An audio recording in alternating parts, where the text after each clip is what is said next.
Hi, welcome guys, and thank you for being there. I hope that you're going forward with your coffee and your breakfast. Thank you, Alex, for warming up the session and opening the day after the intro. So here we are, the two of us with Albert for this new session around digital community and how this is the new standard. Let's present ourselves first. I'm Julien Pallier. I'm the founder of Desk, a startup that has been founded in Barcelona. As you can understand by my accent, I'm French. We are a SaaS company working in the office and real estate industry. And basically what we do is transform companies and offices into digital and small communities of people and professionals. And Albert is like the Goliath in this session. He is the head of innovation from Football Club Barcelona. Is running the Innovation Hub there. And he has incredible experience to share around how to build digital community. So let's get into this conversation. I think that we have like a lot to share about that. We propose you to do like a 30-minute fireside conversation without the fire, but with the virtual warm, and a 15-minute Q&A at the end of the round so that you have space for conversation and shootouts for questions. So Albert, maybe we can start also with giving like an overview about what is Barcelona. I did some research this week online, and Barcelona is like a massive brand worldwide. You have already like a digital community of fun, which is massive, with more than 100 millions and more than that followers on 53 on Twitter, like 160 on Instagram and Facebook, and 1 billion interaction last year across all networks. But this is around entertainment. And I think that first, maybe it's important for our audience to understand what is the Innovation Hub in the Barca ecosystem. When does it start? And what is the mission there, especially? Thank you, Julien. Thank you for the introduction, and happy to be here with all of you and sharing a little bit on everything that we do at FC Barcelona, and specifically on the Innovation Hub, which is something that is a little weird on the sports industry. It's not that common that clubs has these kind of projects, and because at the end of the day, it's kind of a mix of sort of a university, offline and online university. It's also a research center, and it's also a kind of a corporate innovation unit for the club, right? The project was launched March 2017. I actually joined the club 1 year before, first as an external consultant, helping kind of design the innovation strategy, and then joining the club to implement what was pitched at that time as external consultant, and actually developed the PowerPoint that they shared, right? Again, launched in March 2017 with the idea to develop three main pillars of activities. The first one is developing research and innovation. So research and development, where we have a long-term vision on investing on, IP generation activities. And here we can go from sports medicine, biotech, also a lot of artificial intelligence applied to tactical analysis, also applied to human behavior in our stadium. So a lot of, I would say, long-term projects there. Then we have a unit, pure innovation unit, where we work with the startups and we co-develop the products and services where we scout technologies, where we scout solutions, we scout startups that have a product that is already available in the market, has already been tested, the product market fit, but we think that we can help from a product development standpoint improve that specific solution, and then help those companies also on their commercial strategy by basically telling the story and how we participated in this co-development. So we kind of develop all these products and services, then implement them internally and help the startups grow. It's kind of a sort of I don't like to call it an incubator or accelerator, because at the end of the day we don't have a physical space where startups come in. It's more of a project-based kind of program, and based on the internal capacities or internal knowledge that we can share, that we can embed into these products and services. That was one of my questions, is that at the end, when we think about Innovation Hub, as you said, we think about incubators, no? They are locally placed or local somewhere, no? So in Camp Nou, for example, or stuff, you have a physical place, or you're having like a more distributed approach that can reach then globally, and already moving into something that is more virtual at the end and less restricted to a geographic area. No, we have a vision that maybe in a couple of years we may have a physical space when we got back into our normality. But we started just on a project based basis. So some of projects we have the startup actually in our offices next to our physical trainers, for example, because we think that for that specific project it's needed. But we have other projects where where the startup is decentralized. It's also in the US, some of them. So it's not kind of it's not something that it's fixed. It depends on a project by project. But yeah, at some point, more thinking on the midterm, we're focusing on the more early stage startups. Right now, as I was saying, we are a lot of focused on, I would say, scale-ups. And the reason why is because we want to bring internal expertise, internal knowledge into these solutions, and then in 1 year at max, 1.5 years, implement those internally. So that puts us in a situation where those startups are already, again, I would say, more developed or in later stages, and also we cannot still not participate in more early stage, more disruptive stuff that we want to do it. And probably the next phase, when we have this space, will be more focused on that sort of startup solution, more crazy things to be built surrounding FC Barcelona. And then we have the third pillar, right? Which is, we call it knowledge sharing. And here we have, an activity of education activity. We have 9 masters being developed with different universities. Then we have 8 congresses running on a yearly basis, happening in a couple of weeks. Sports Tomorrow, we rebranded all of them as a Sports Tomorrow.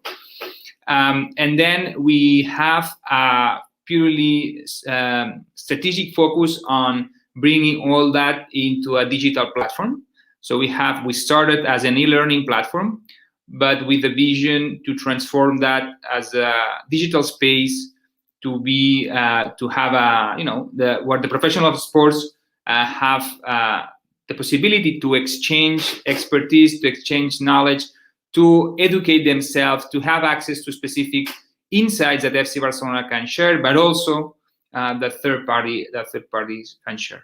So overall, the research and development more focused on a kind of a research center, the innovation activities with the startups kind of more of a corporate innovation unit, and the knowledge sharing activities more of a sort of a digital university.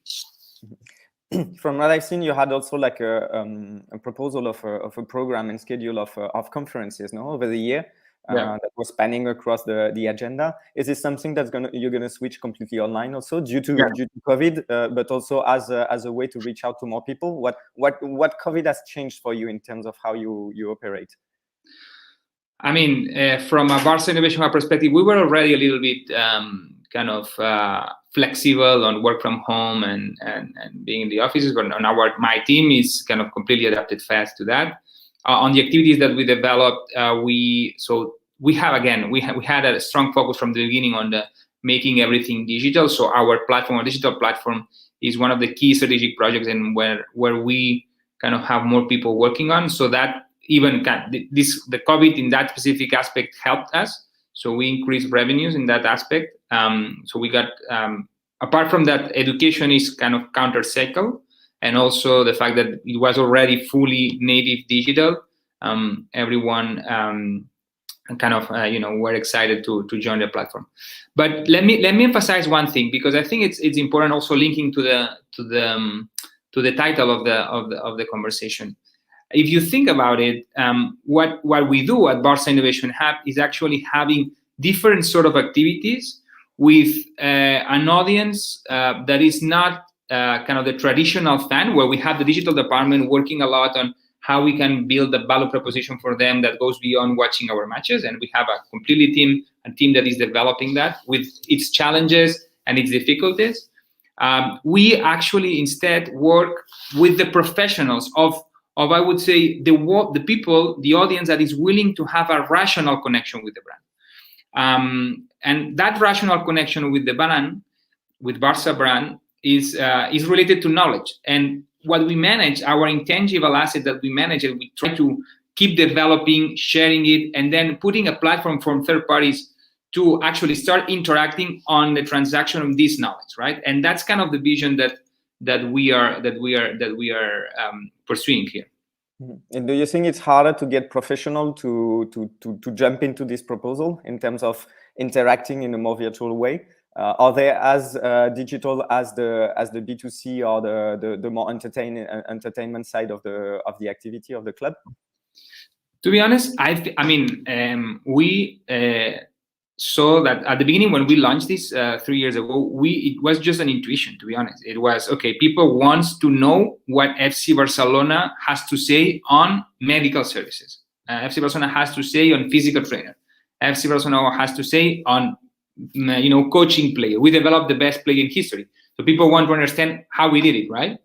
And actually, I also explained this sort of anecdote where in age, if you like to do sports and at some point you just get injured for whatever, just small injury, just muscle injury, and you go to any doctor in Barcelona or even on the world, and you go there, if he has ever worked just one time as external consultant for FC Barcelona, that's the first line, the first title that he will put on his CV, right? That's an intuition. There is something there, right? And traditionally, people think of FC Barcelona as an entertainment company, and is the case. Majority of our core business is on that, right? But there is also something there, and probably if you think about it, from future, people are willing to spend sometimes more money than entertainment, right? Mm-hmm. Because probably there is a kind of a desire there that you want to invest to actually have returns on your own professional career development. And that sort of a vision is where we put it in place. And we developed the first phase, which at the end of the day is sharing what FC Barcelona do, right? And in different formats, sharing with the startups in order to implement that in products and services, sharing with external research centers, hospitals to develop long-term projects, sharing with professionals or enthusiasts of sports that are willing to know behind the scenes. So all that, right? The challenge that we have now is how we move from, I would say, a pipeline business where we produce or outsource the production of a specific content based on FC Barcelona vision. And that's an important point, because here we also experience tensions, right? Imagine that you are a brand that everybody wants to know what you have to say on different topics. And you, as a Barcelona Innovation Hub, what you want is actually give voice to third parties, right? In your platform, under your brand, but it's not you telling your story, right?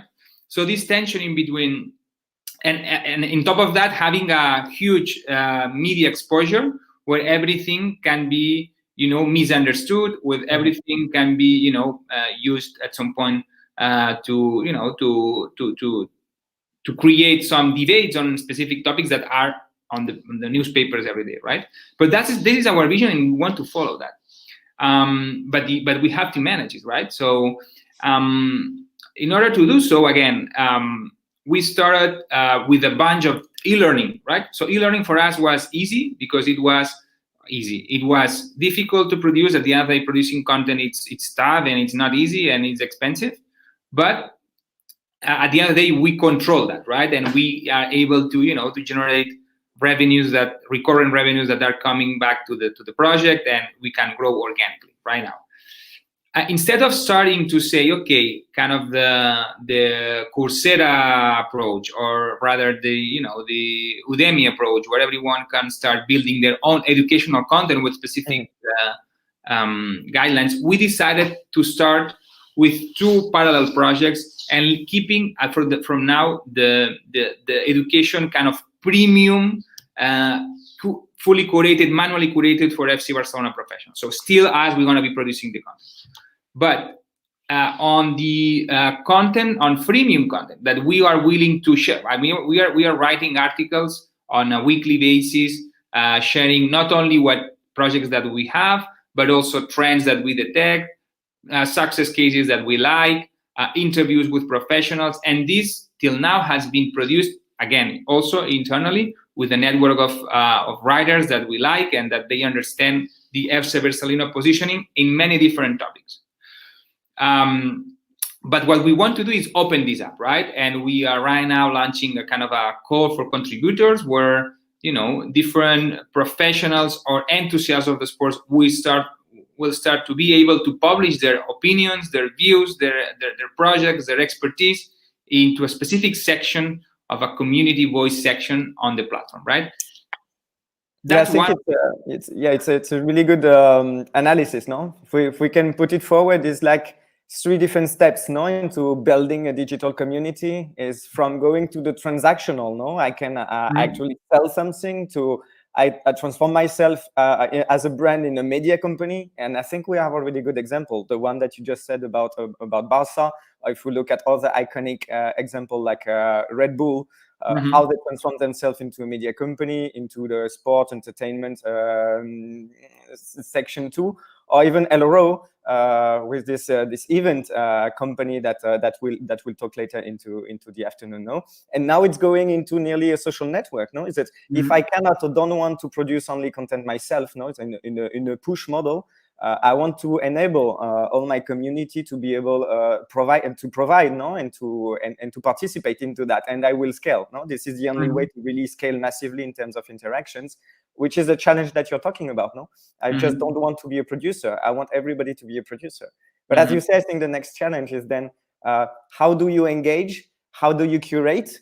How do you validate the quality of the content, especially if your audience is one that is even more picky? No, if you talk to professionals, which is the segment that you're tackling, it's even more challenging. No, with this vision of converting yourself into like maybe the first professional social media around sports. No, which is the vision, if I understand. No, absolutely, and here.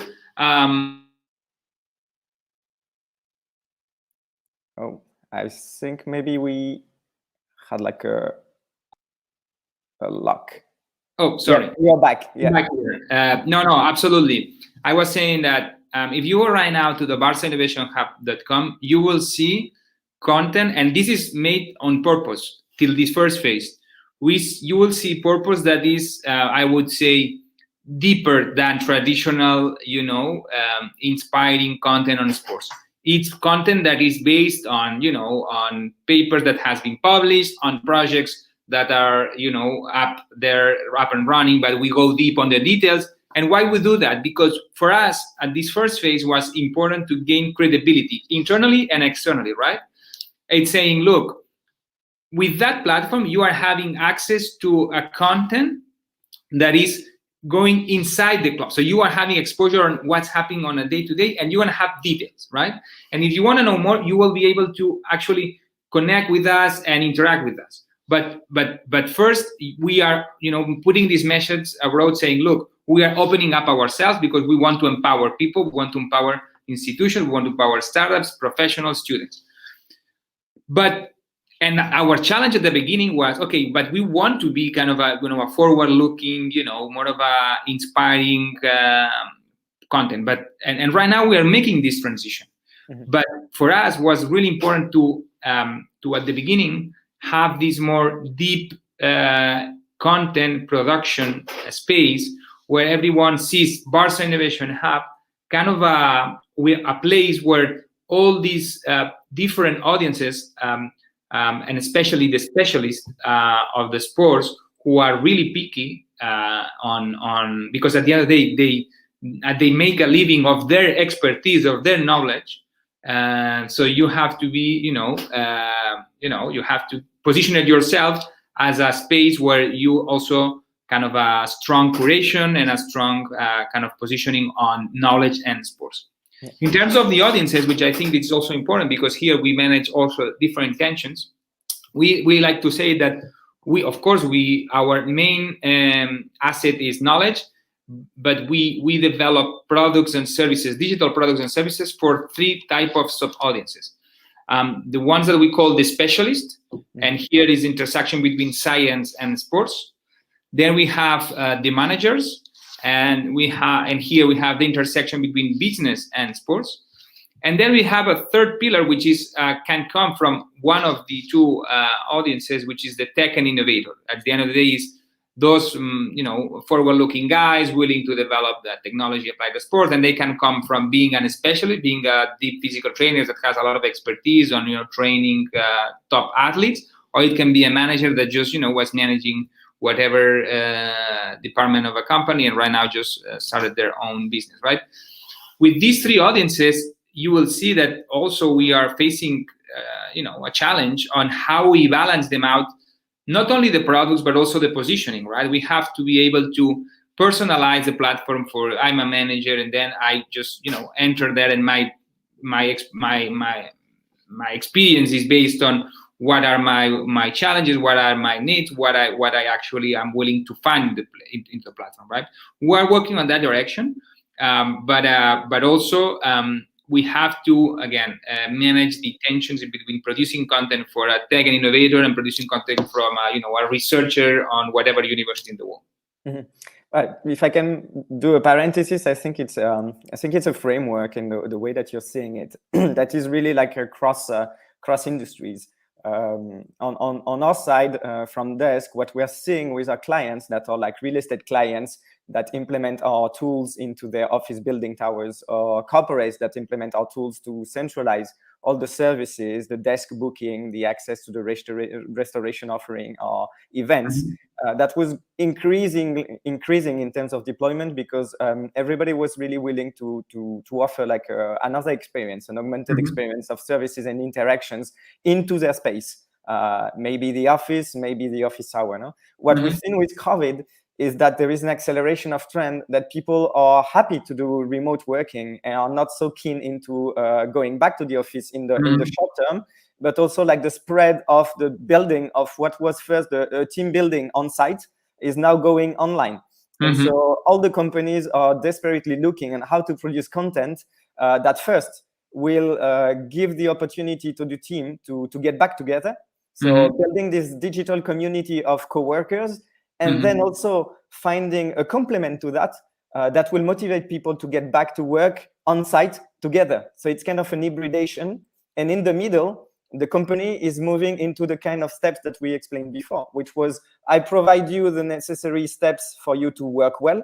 To second, I provide you a better experience so that you are happier and more productive and feel engaged with the brand and the company, which is like more branding, more content, and now this kind of virtual hybridation of interaction that not only are local and on-site, physical, but are going digital.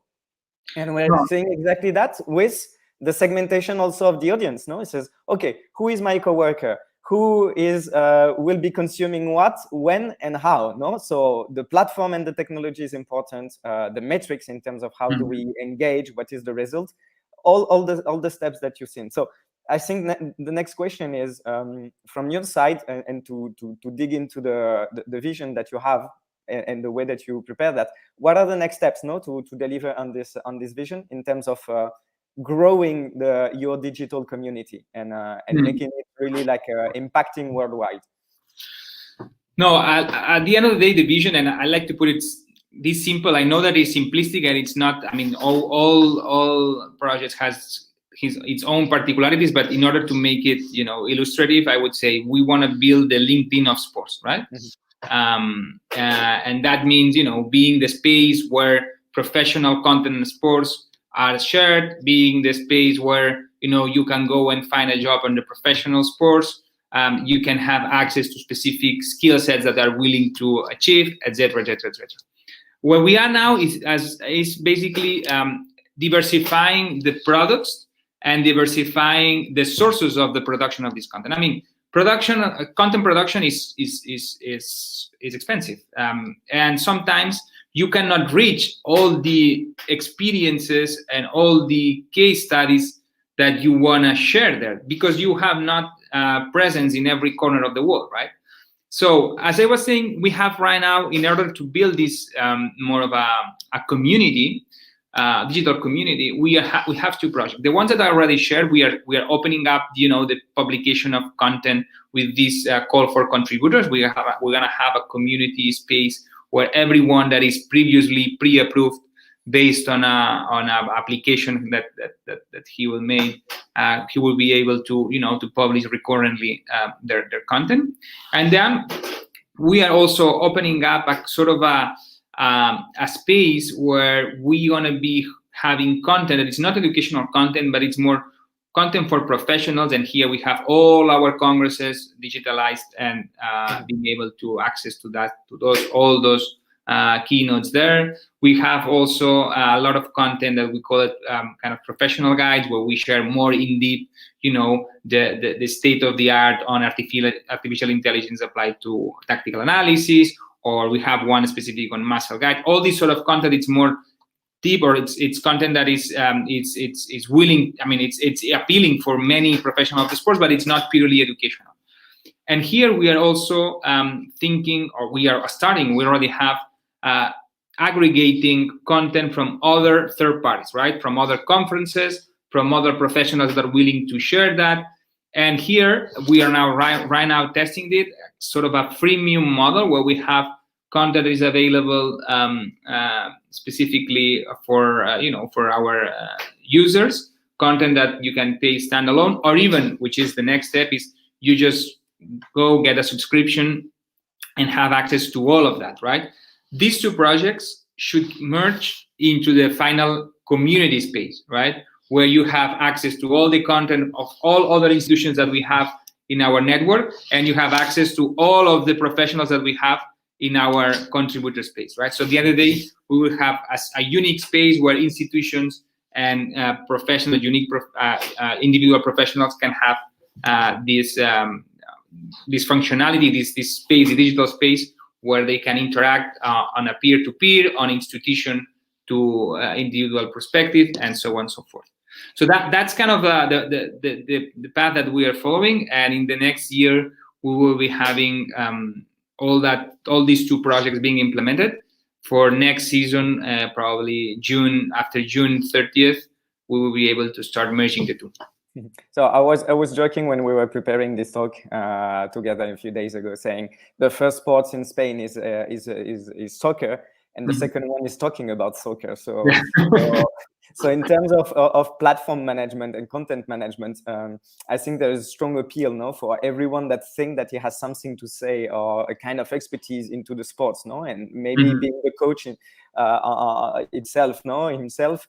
How do you put in place a kind of positive feedback loop in terms of I as a user can create my account, publish some content on your platform. This content will be like promoted, and I feel engaged, no, and also like rewarded, because I have like the brand that is supporting what I'm saying, which is, I think, is really strong value proposition. But at the same time, you have to manage, no, like we said, the quality of it, and maybe then the scale, because if there is a massive volume of content that is there, then as a consumer of this content, I have to be able to filter or to find what it takes, no. So it's part of the challenge that you have to tackle. No, absolutely. And here, when it goes to the user-generated content, I feel like our project, it's easier to manage than the one that the digital department is handling, because then there is passion, emotion. And when you are willing to, it's great. I mean, you can have a huge success, but with a club like us, which is, a complex club, manage all these this community of potential producers of content, you will have to have, a strong curation protocols that, enables to bring valuable content for the audience and for the rest of the community, right?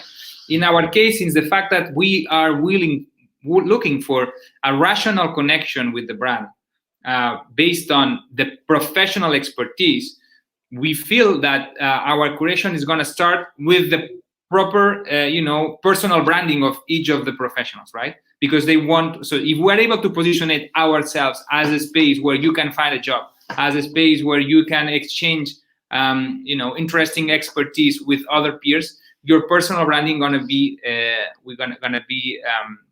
the first step of curation. Of course, then we're gonna put processes and touch points where we're gonna be making this more accurate from our point of view in terms of the type of content that can be shared, which not.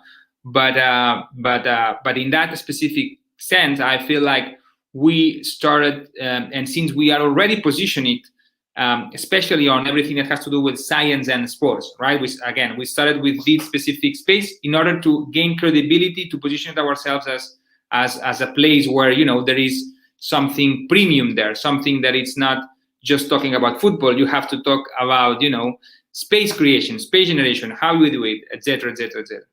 So that's kind of the approach on our side. Okay, there's a few questions that are being posted in the audience that I think are really interesting. I'm gonna try to merge them, and two are connected to the content production. So one is about the format of the content. Did you already leverage specific content format like animation? No, that might be interesting in terms of producing rich content that will appeal to the audience.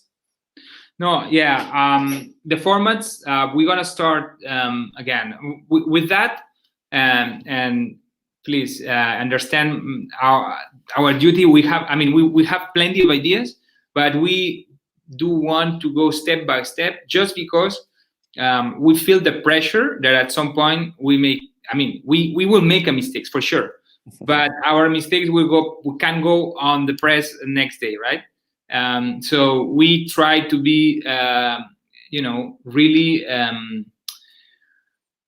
accurate in terms of how we're gonna be managing the curation process, right? So we're gonna be starting with the contributor phase, with kind of a sort of I will again just to make it simple, but kind of the medium for sports, right? Where everyone can publish their write-ups. Explaining personal opinions, explaining personal experiences, explaining, personal projects, etc., etc., etc.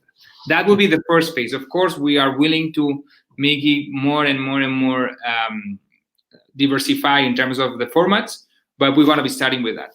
Okay, so written content first, and then maybe moving to more complex content, and tackling also or tapping into the potential synergies with other branches from the group, as the second question that was published now. Absolutely. You have an incredible infrastructure from the video production partners. So absolutely.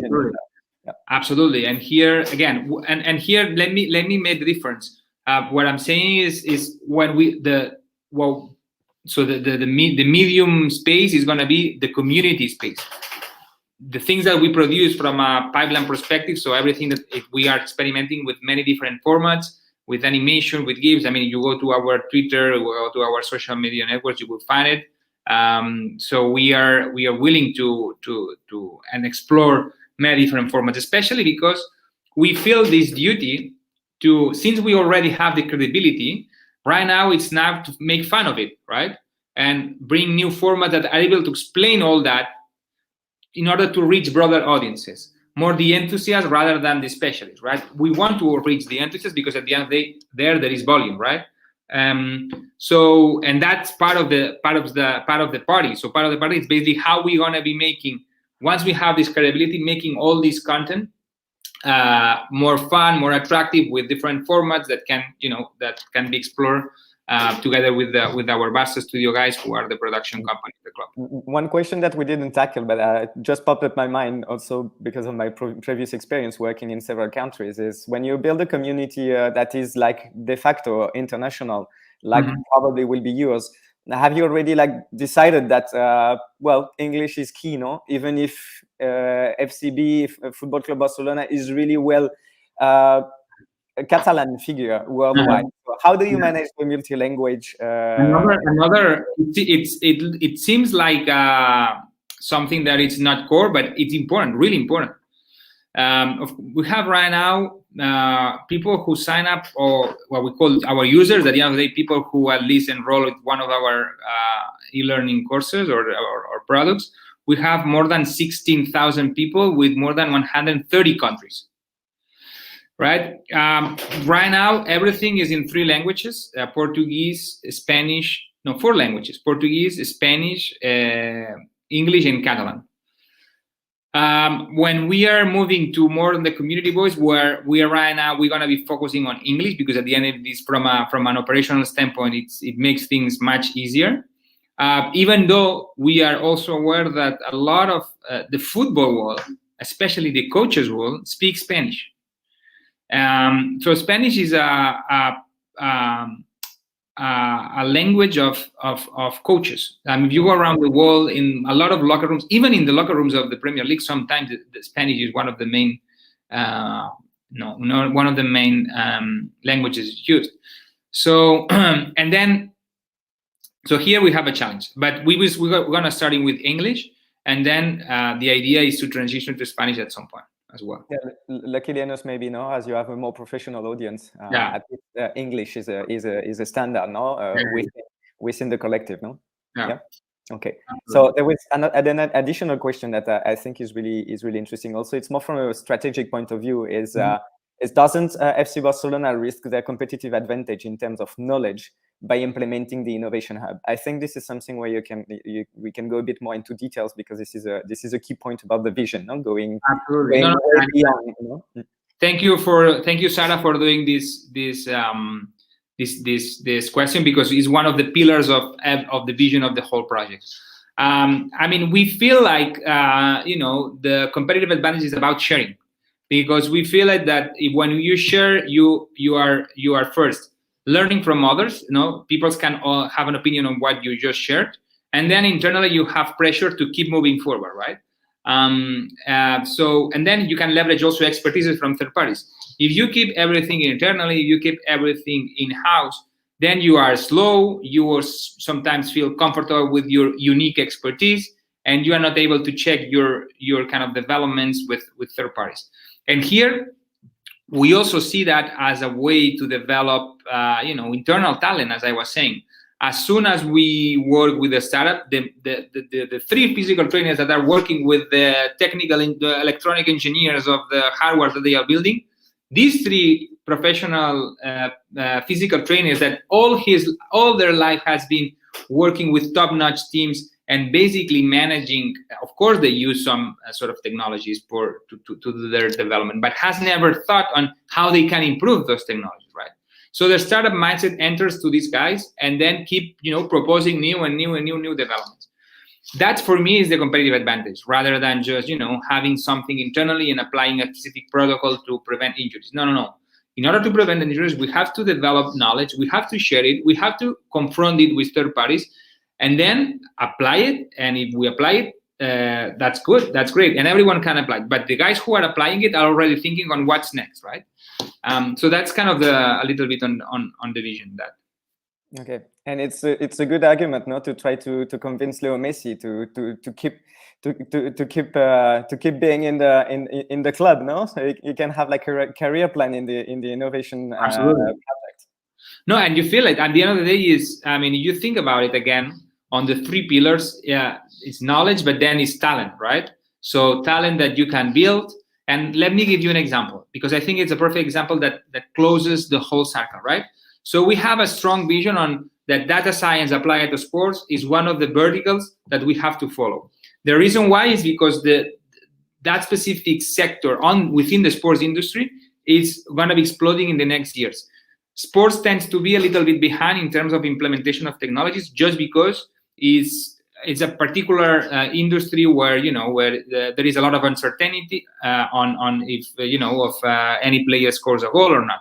So that brings organizations to be a little slower on implementing technology. The things that we saw in other sectors in the last 10 years are starting to happen in the last 3 years in the sports industry, and one of these is especially data science applied to sports. And when I mean data science, let me focus right now on everything that has to do with tactical analysis or performance analysis, right? Mm-hmm. We just launching a master's with the UPC on data science applied to sports. Everyone that is going through this program we are scouting talent to bring it to the specific department that we have on data science, that we already built our own software to manage all these Barça DNA or Barça metrics with our analysts and with our coaches. All these guys are going to be able to have exposure to all that. And then we're going to be able to, again, imagine that FC Barcelona can start, selling professional services to third parties, saying, look, I have people that I've been trained. I trained it. He has been working with our data science team. And right now, you're going to have it in your other club in whatever, in Mexico, in US. And I will send it to your club. And also I will send all the product that we developed together with the startup that is being used right now at FC Barcelona. So you are closing the cycle in between, talent development and also product development with that startup that we developed this product, and then also knowledge developing with these guys keep contributing to how we can develop better the specific department, the specific project that we have at FC Barcelona, and the other club that we just brought the professional service to the other club. Perfect. So let me try to wrap up. We have like a few minutes left.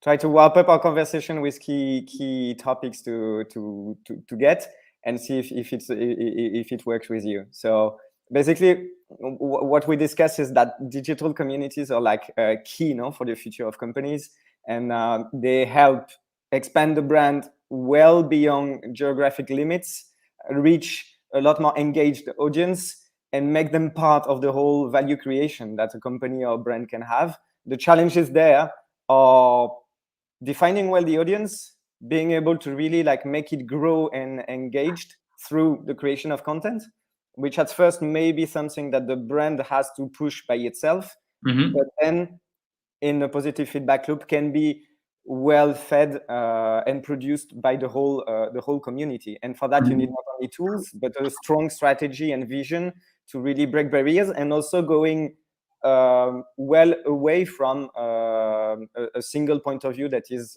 me against the other, and building, like you said, like a new network of opportunities that feeds like some knowledge and opportunities of business. Would it be like a good summary of what we talked about? Or did I miss something in the middle?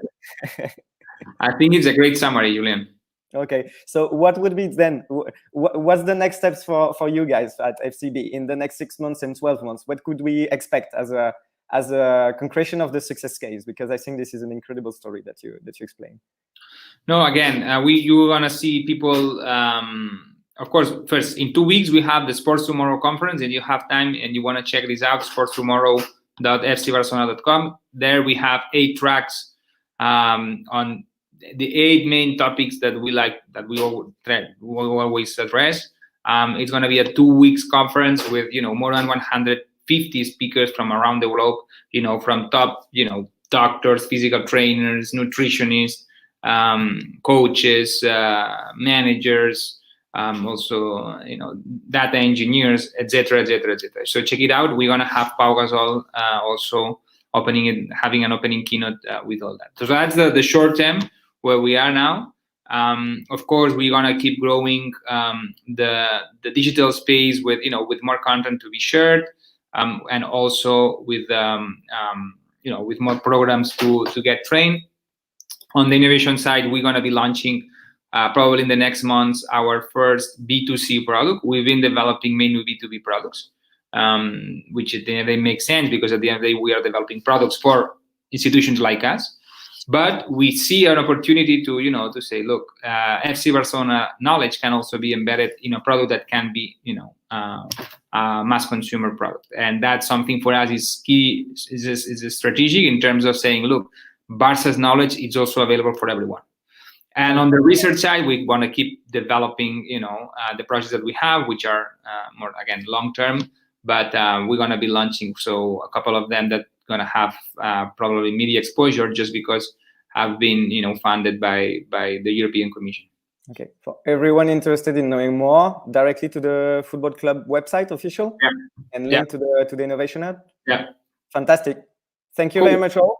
I think we're just right on time. This is perfect. So see you soon, and get in touch through LinkedIn. Bye bye. Thank you, Albert. Bye bye.